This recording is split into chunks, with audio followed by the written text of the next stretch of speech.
नमस्कार, news state पर आप सभी का स्वागत है। मैं हूं आपके साथ शुभेंदु सिंह। आपके मुद्दे में आज बात करेंगे छत्तीसगढ़ की, जहां चुनाव से पहले टीएस सिंह देव को डिप्टी सीएम बना दिया गया है। बीजेपी जहां इस पर तंज कस रही है कि डिप्टी सीएम अब बनाया गया टीएस सिंह देव को, इतना समय क्यों बीत गया, तो वहीं टीएस सिंह देव से जरिए कांग्रेस का बड़ा प्लान भी नजर आ रहा है। आज चर्चा इसी मुद्दे पर, और सवाल ये कि कांग्रेस ने क्या गुटबाजी खत्म करने की बड़ी कोशिश की है। अब दो चेहरों पर क्या कांग्रेस पार्टी चुनाव लड़ने जा रही है, और चुनाव से पहले डिप्टी सीएम बनना क्या ये बड़ी तैयारी है? क्या सद गए हैं टीएस सिंह देव, और संगठन क्या इससे मजबूत होगा? कांग्रेस के बड़े फैसले से क्या बीजेपी की चुनौती भी बढ़ जाएगी? इन तमाम सवालों का जवाब तलाशेंगे। साथ में हमारे खास मेहमानों का एक बड़ा पैनल जुड़ने जा रहा है, लेकिन सबसे पहले एक रिपोर्ट आपको दिखाते हैं।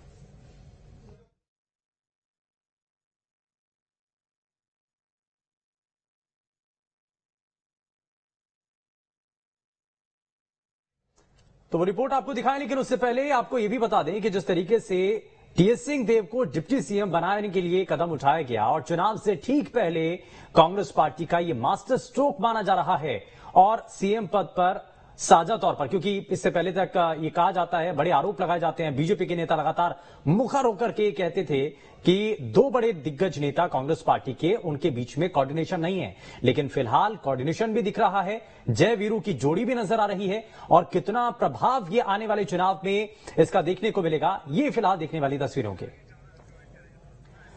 तो यहां एक बड़ा फैसला लिया गया, और कांग्रेस पार्टी, क्योंकि इससे पहले कर्नाटक चुनाव में भी देखा गया, दो बड़े चेहरे वहां पर सिद्धारमैया और डीके शिव कुमार, जिनको साथ ला करके कर्नाटक का चुनाव फतेह किया कांग्रेस पार्टी ने, और उसी एजेंडे के आधार पर अब छत्तीसगढ़ में भी इसी रणनीति पर आगे बढ़ने की कोशिश कांग्रेस पार्टी के नेता कर रहे हैं। आलाकमान का पूरा फोकस यही है कि गुटबाजी कहीं पर भी नजर ना आए, और एक साथ मिलकर के अगर कांग्रेस पार्टी चुनाव लड़ती है तो इससे सीधे फायदा कांग्रेस पार्टी को मिलेगा, क्योंकि भीतरघात और गुटबाजी की सबसे बड़ा जो नुकसान होता था वो कांग्रेस पार्टी को होता था, और इसी का फायदा दूसरे राजनीतिक दलों को मिल जाता था। और इसको लेकर के लगातार मंथन चल रहा था। इससे पहले भी आपने देखा होगा, एक तस्वीर बड़ी वायरल हुई थी, बड़ी चर्चा में आई थी, जब जिस तरीके से कांग्रेस पार्टी के दो बड़े दिग्गज नेता साथ में आए थे, जय वीरू की जोड़ी का इसको संज्ञा दी गई थी। इन सभी चीजों को लेकर के हमने एक खास रिपोर्ट भी तैयार की है। खास मेहमान भी हमारे साथ कार्यक्रम में जुड़ने जा रहे हैं, लेकिन सबसे पहले एक रिपोर्ट आपको दिखा देते हैं।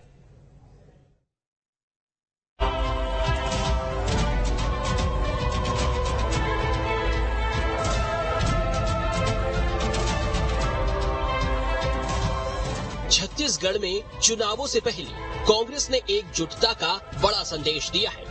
टीएस सिंहदेव को छत्तीसगढ़ का डिप्टी सीएम बनाया गया है। बुधवार को दिल्ली में हुई बैठक के बाद बड़ा फैसला लिया गया, जिसके बाद सीएम भूपेश बघेल के साथ टीएस सिंहदेव की मुस्कुराते हुए तस्वीर सामने आई। केंद्रीय नेतृत्व का आभार जताते हुए टीएस सिंहदेव ने कहा है, देर आए दुरुस्त आए। कांग्रेस पार्टी ने काम करने का मौका दिया, और लीडरशिप ने जवाबदारियां दी, तो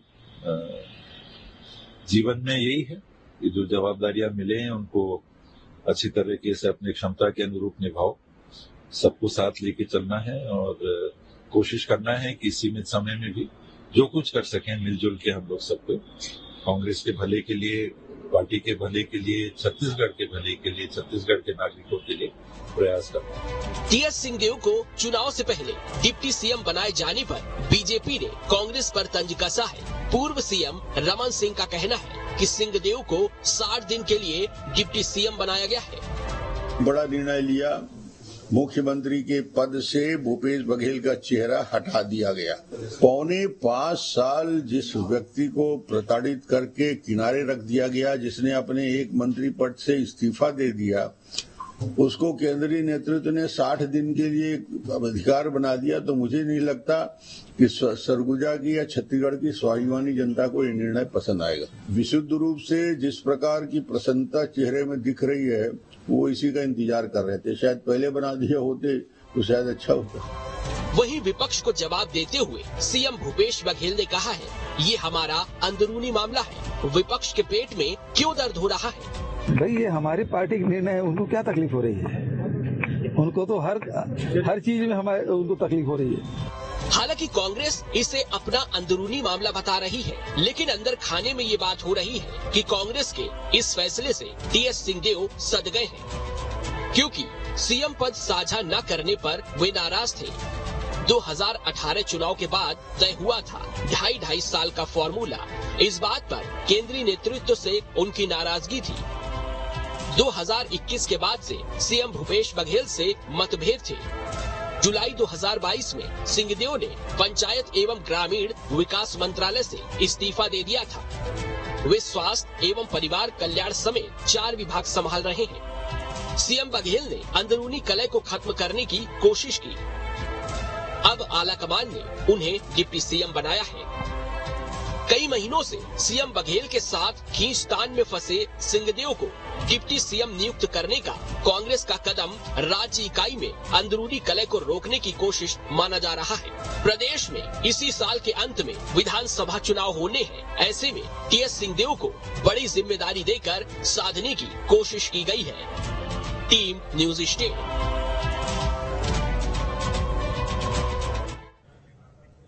तो रिपोर्ट आपने देखी है और इस रिपोर्ट के जरिए आपको अंदाजा लग चुका होगा कि कांग्रेस पार्टी ने अपने एक और नेता को साधने में बड़ी सफलता यहां पर उनको मिलती हुई नजर आई है। एक बड़ी कामयाबी है कांग्रेस पार्टी के लिए। आने वाले चुनाव से ठीक पहले जो निर्णय लिया गया, क्या वाकई में टीएस सिंहदेव मान चुके हैं? और इन्हीं सवालों के साथ जरा कार्यक्रम को आगे बढ़ाते हैं और सबसे पहले आज के खास पैनल से आपको मिलवाए वरिष्ठ पत्रकार के शर्मा जी हमारे साथ कार्यक्रम में जुड़ चुके हैं। भारतीय जनता पार्टी से नेता के चौहान साहब हमारे साथ कार्यक्रम में है और कांग्रेस पार्टी से नेता अंशुल मिश्रा जी हमारे साथ कार्यक्रम में जुड़ चुके हैं। सभी का बहुत स्वागत है। और शुरुआत अंशुल मिश्रा जी आपसे ही कर रहा हूं कि ये कहा जा रहा है कि टीएस सिंहदेव बाबा जिनकी नाराजगी थी, जिसको लेकर के बीजेपी लगातार आरोप लगाती रहती थी, जिसको लेकर के लगातार कांग्रेस पार्टी पर तंज कसती थी, लेकिन ये बड़ा फैसला है और इस फैसले के जरिए 2023 का चुनाव थोड़ा सा आसान भी होगा और पार्टी के कार्यकर्ताओं में एक मजबूती भी नजर आएगी। ये सब कुछ कैसे हुआ? शुभेंदु जी, सर्वप्रथम तो मैं आपको स्पष्ट कर देता हूं कि हम जो चुनाव लड़ने जाएंगे, जो हमने पिछले 4.5 पौने 5 वर्षों में काम किया है, जो जनता जनार्दन को उनके साथ में मिलकर काम किया है और छत्तीसगढ़ को चहुमुखी विकास की धारा की ओर लेके गए हैं और छत्तीसगढ़ के एक एक व्यक्ति तक पहुंचने का जो हमारा प्रयास हुआ है, इन मुद्दों पर चुनाव लड़ा जाएगा। और कांग्रेस में क्या हो रहा है, क्या नहीं हो रहा है, यह हमारा लोकतांत्रिक आंतरिक मूल्य होता है, ऐसा हम समझते हैं। आज हिंदुस्तान में कम से कम इतना लोकतंत्र तो जिंदा है कि हमारे कांग्रेस में हमको क्या करना है और क्या नहीं करना है, क्या कहना है और क्या नहीं कहना है, कम से कम इतना तो हम यह समझते हैं कि लोकतंत्र में यह जिंदा होगा। और आपने एक बात और कही कि टीएस सिंहदेव सद गए। टीएस सिंहदेव कब असदे हुए थे, मुझे तो यह समझ में नहीं आता। वैचारिक मतभेद होना मैं समझता हूं कि स्वस्थ जमहूरियत के लिए बहुत उम्दा होता है महोदय। वैचारिक मतभेद अवश्य होना चाहिए। आपके परिवार में भी कई लोगों के वैचारिक मतभेद तो होते होंगे, लेकिन मनभेद नहीं होते होंगे। हमारे कांग्रेस में इसलिए तो बीजेपी के नेता आरोप लगा देते हैं ना कि आप, यही तो इसलिए पूछा जा रहा है कि क्या टीएस सिंहदेव सद गए हैं? जो मनमुटाव था, जो नाराजगी थी, क्या वो दूर हो चुकी है? सर, बीजेपी का काम ही आरोप लगाना है, क्योंकि बीजेपी के 2-3 शब्दों से कभी सरोकार नहीं रहता। लोकतंत्र, जमहूरियत, वैचारिक मतभेद, ये 2-4 शब्दों के बारे में अगर आप बीजेपी से पूछेंगे तो उनका कोई सरोकार नहीं रहता। और उसके उलट ये कहते हैं कि हमारी तो कैडर बेस्ड पार्टी है। बीजेपी को आज दिनांक में यह तय कर लेना चाहिए कि आने वाले चुनावी समय में इनका चेहरा कौन होगा, इसको स्पष्ट कर देना चाहिए। बारात तो इनकी पूरी तैयार है, लेकिन दूल्हा कहाँ घूम रहा है, ये थोड़ा सा इनको बता देना चाहिए। हमारे पास ना बारातों की कमी है, ना दूल्हों की कमी है, ना कार्यकर्ताओं की कमी है। हम सक्षमता से लड़ रहे थे और लड़कर जीते हैं और आगे भी लड़ेंगे और आप रहेंगे। जी महोदय, दूल्हा तो एक ही होगा ना? दूल्हा तो एक ही होगा 100%, लेकिन दूल्हा के दावेदार कई सारे होंगे। पृथक देश की पृथक कहानियां होती है सर। और ये बड़ा साफ भी है, ये बड़ा साफ भी है और बड़ा अच्छा भी है, जिसमें हिम्मत होगी, जिसमें दम होगा, जिसमें क्षमता होगी, जिसको लोग पसंद करते हैं, जिसको विधायक पसंद करते हैं, उनको आगे बढ़ाया जाएगा। मैं इस पर जरा जल्दी से एक रिएक्शन ले लेता हूं। चौहान साहब, इसमें मुझे नहीं लगता कि शायद कांग्रेस पार्टी का जो निर्णय है आंतरिक निर्णय है। मुख्यमंत्री भूपेश बघेल ने भी कहा कि ये पार्टी का अंदरूनी मामला था और इसको लेकर के बीजेपी के नेताओं का ये कमेंट ये ठीक नहीं है। आपको क्या लगता है? टीएस सिंहदेव बाबा, ये अंशुल जी कह रहे हैं कि वो नाराज नहीं थे और पार्टी के भीतर अगर एक परिवार के अंदर कुछ चलता है तो सदने सधाने वाला तो कुछ था नहीं इसमें। आपका क्या इस पर रिएक्शन है? जी शुभेंदु जी, मुझे ताज्जुब लगता है देने वाले के ऊपर भी और लेने वाले के ऊपर। टीएस सिंहदेव जी ने जो सहर से इसको स्वीकार किया है, वो बोल रहे थे 25 साल में कि मेरी शादी करवा दीजिए, लेकिन उनको बोला गया कि आपको 50 साल में शादी करवाएंगे। 90 साल हो गए उनकी शादी नहीं करवाई गई, 90 साल में उनकी सगाई करवाई गई। मैं ये बोलना चाहता हूं कि इससे वाकई हम लोग को कोई सरोकार नहीं है, भारतीय जनता पार्टी को सरोकार नहीं है, क्योंकि ये आपका अंदरूनी मामला है। मैं 5 ऐसी चीजें बताता हूं आपको जिसके कारण ये निर्णय लिया गया और इसका छत्तीसगढ़ की जनता के लिए इसका कोई सरोकार नहीं। सबसे पहली बात यह है कि जो एक घोषणा की गई, ये छत्तीसगढ़ में पहली बार की गई, ऐसा कोई पद नहीं था पहले छत्तीसगढ़ में। दूसरी बात यह है कि वेणुगोपाल जी कौन होते हैं जो सरकारी पद दे सकते हैं। पहली बात तो यह है कि सरकारी पद नहीं है, यह संगठनात्मक पद है, और संगठनात्मक पद है तो छत्तीसगढ़ की जनता को कोई इससे लेना देना नहीं है। तीसरी बात, मेन बात जो है वो ये है कि इनकी मीटिंग में ये तय किया गया कि आगे का जो चुनाव है वो सामूहिक नेतृत्व में लड़ा जाएगा। इसका मतलब ये है कि जो ये प्रवक्ता लोग और जो कांग्रेस पार्टी बोलती थी कि भूपेश है तो भरोसा है, अब ये बोलना बंद कर दिए हैं। अब ये बोल रहे हैं कि हमने जो 4.5 पौने 5 साल में काम किया है उसके हिसाब से हम लड़ेंगे। ये दोनों में फर्क है। और जब ये आप ये कह रहे हैं कि टी.एस. सिंहदेव के चेहरे पर चुनाव लड़ने के लिए कह रहे हैं, ऐसा तो नहीं कहा है वैसे जी, ऐसा तो नहीं कहा कि टी.एस. सिंहदेव के चेहरे पर चुनाव लड़ेंगे। क्या बोले? टी.एस. सिंहदेव के चेहरे पर चुनाव लड़ेंगे कांग्रेस पार्टी के किसी नेता ने ऐसा तो नहीं कहा है। नहीं, ऐसा भी नहीं कहा है। लेकिन ये भी नहीं बोला है कि भूपेश बघेल जी के नेतृत्व में हम लोग चुनाव लड़ेंगे और मुख्यमंत्री का चेहरा भूपेश बघेल होगा। मैं कम से कम 5 बाइट तो टी.एस. सिंहदेव जी की देख चुका हूँ।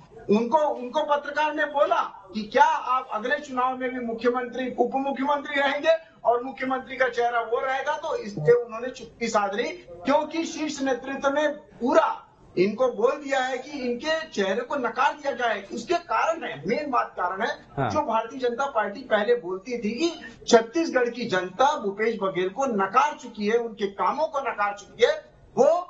और जो इनका आंतरिक सर्वे हुआ था जिसमें 40% होने दीजिए ना, वो तो पार्टी के भीतर का मामला, इसलिए तो कांग्रेस पार्टी के नेता यहाँ पर अंशुल जी भी कह रहे हैं, आप मुख्यमंत्री भूपेश बघेल भी कह रहे हैं, वो इसलिए तो कह देते हैं कि हमारी पार्टी के अंदर का मामला, इसमें किसी को परेशानी क्यों, आपत्ति क्यों? देखिए इसका कारण है शुभेंदु जी, जैसे इन्होंने 2018 में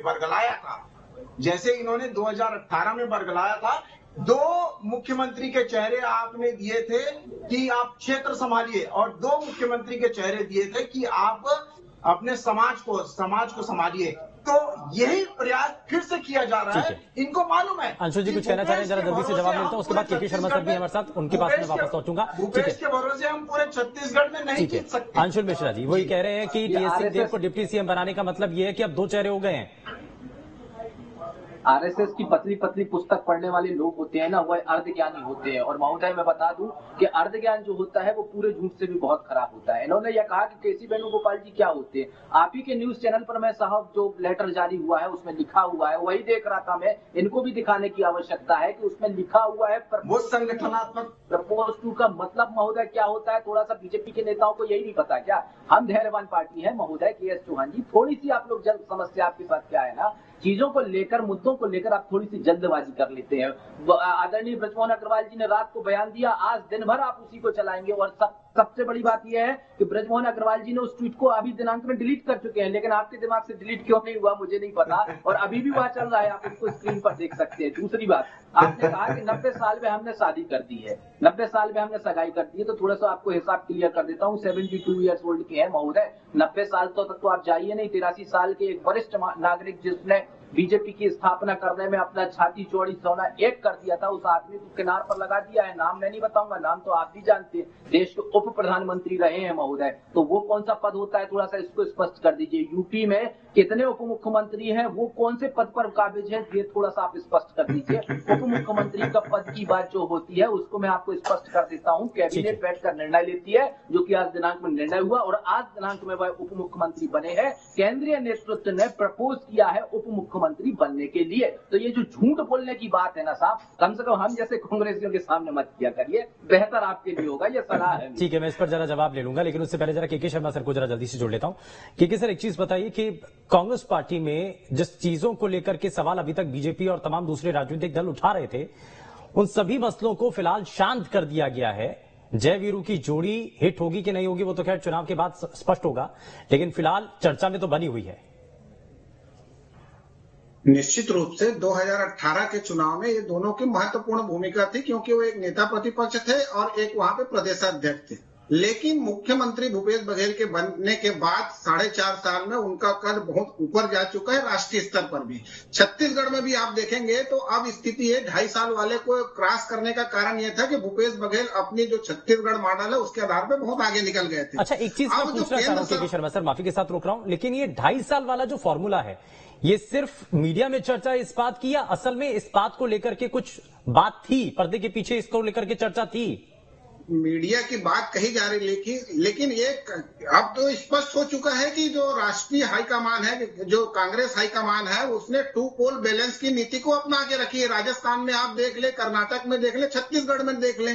2.5 साल की बात हुई, 2.5 साल के बीच में आप देखें 62 विधायक दिल्ली जाते हैं और वहां पे करते हैं। उसके बाद फिर टीएस सिंहदेव का एक विभाग से इस्तीफा देना, उसके बाद ये कहना कि मैं चुनाव लड़ने का मन नहीं है, यहां तक बात करना। एक विधायक बृहस्पति जो सरगुजा क्षेत्र से ही है, वो उनके खिलाफ मतलब आरोप लगाते हैं। विधानसभा में मामला उठता है कि जान से मारने की बात आती है। एक जगह सरगुजा में अमरजीत भगत और टीएस सिंहदेव दोनों फीता काटने पहुंच जाते हैं। तो ये तमाम स्थितियां बढ़ती गई। मैं तो कहता हूं इसमें जय और वीरू की दोष नहीं है। यहाँ पे जो दिल्ली में बैठे हुए नेता जो 2 पोल बैलेंस की नीति कर रहे थे, उसमें कहीं न कहीं गड़बड़ की बात आई। एक चीज, दूसरी चीज ये है कि खोई हुई प्रतिष्ठा को टीएस सिंहदेव को वापस मिल गया, ये कहा जा सकता है। हो सकता है कि वो चुनाव लड़े, अभी उन्होंने स्पष्ट नहीं किया चुनाव लड़ेंगे। तो सरगुजा में जो स्थिति बन रही, 14 सीट जो कि कांग्रेस के पास है, सब पूरा का पूरा, उसमें टीएस सिंहदेव के मुख्यमंत्री दावेदार होने का एक महत्वपूर्ण भूमिका पिछले चुनाव में थी। इस बार वहां पे जो अभी आ चुके हैं नया नंद कुमार साय को आज ही औद्योगिक विकास निगम के अध्यक्ष बनाया गया है। अब कहने का मतलब है वहां फिर 2 नेता की स्थिति है नंद कुमार से, क्योंकि 14 में से 9 सीट आदिवासियों के लिए आरक्षित है। तो सरगुजा एक महत्वपूर्ण गढ़ बना हुआ है। क्या अब जो टिकट वितरण की बात आएगी, जो इन्होंने इनके खिलाफ जो हत्या के आरोप, प्रयास का जो आरोप लगाया है, उस विधायक का टिकट क्या होगा, या गुटबाजी में जो वहां के विधायक फंसे हुए थे उनकी टिकट को लेकर क्या स्थिति। आज जब स्वागत समारोह में देख रहे हैं तो बिलासपुर के सांसद शैलेश पांडे के अतिरिक्त अन्य नहीं आए। हो सकता है दूरी के कारण हो, रात में 10 बजे घोषणा हुई, वहां के लोग नहीं आ पाए विधायक। लेकिन अभी भी भूपेश बघेल इतने आगे निकल चुके हैं कि कांग्रेस के कार्यकर्ता और नेताओं को अभी समझना पड़ेगा कि वास्तव में भूपेश बघेल की कितनी इसमें मंशा। तीसरी चीज इसमें संवैधानिक, प्रशासनिक और तीसरी बात कहेंगे कि राजनीतिक रूप से। तो संवैधानिक रूप से स्पष्ट का कोई मतलब नहीं है। 12 राज्यों में इस प्रकार से उप मुख्यमंत्री हैं, 7 उप प्रधानमंत्री रह चुके हैं। इनकी स्थिति को लेकर पहले भी शपथ ग्रहण के दौरान देवीलाल के सब विवाद हो चुका था।